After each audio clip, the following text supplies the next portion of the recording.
పన్నగ భూషణుడైన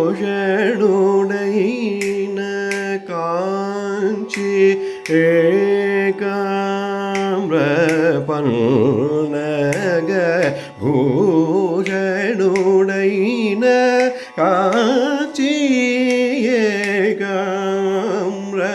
పన్నగ భూషణుడైన కాంచి ఏకామ్ర పతి మనోహారిణి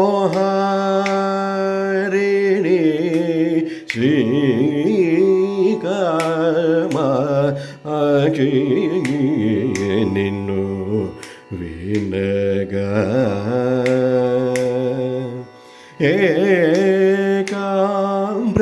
ఏకామ్రపతి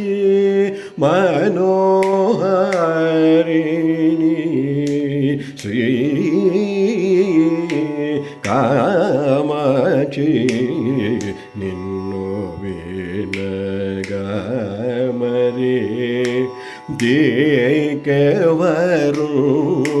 నారు నిఖిలలో జనని నన్ను రోజుడగు నిన్ను వినగా మరి దే